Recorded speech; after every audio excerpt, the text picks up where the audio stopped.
if I walk over there and sit next to Mr. Johnson and carry my phone, does Google know that I was sitting here and then I moved over there? You're welcome anytime, Judge. Yes or no? I genuinely don't know without knowing I'm what shocked services. you don't know.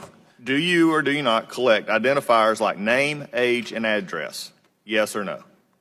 If you're creating an account, yes, and using an account, yes.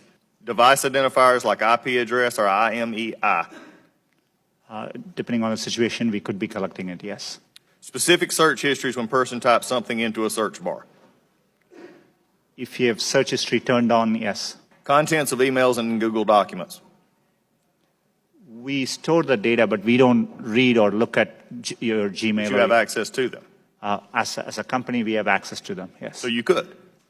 Saying you don't or don't. I'm not asking do you or don't. I'm saying you could, though there is a possibility. We have clear established policies on how we would do that data. GPS signals, Wi-Fi signals, Bluetooth beacons?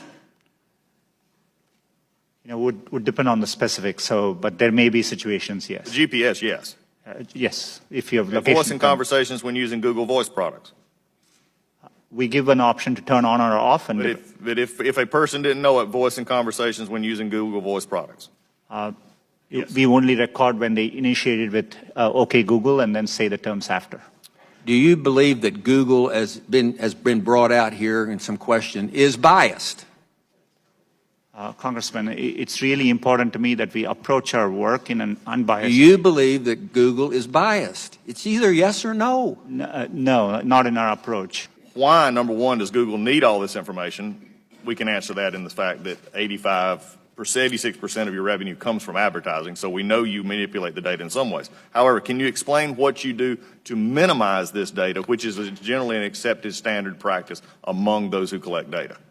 You know, our goal is, but we are providing, for example, if we are providing you a service like Gmail, which we have done for 15 years, that data, we need to store it for our users, so they expect us to. So we are trying hard to match users' expectations. We don't need, our data for advertising, as I said earlier, most of it comes from just the keywords you type. And so, we need minimal data to do advertising. We give you options to turn ads personalization off. We store most of the data we do today to help give users the experience they want, and that's what we're trying to do. How do you explain this apparent bias on Google's part against conservative points of view, against conservative policies? Is it just the algorithm, or is there more happening there? Congressman, I understand the frustration at seeing negative news, and I see it on me. On Google, there are times you can search on Google, and page after page there's negative news which we reflect.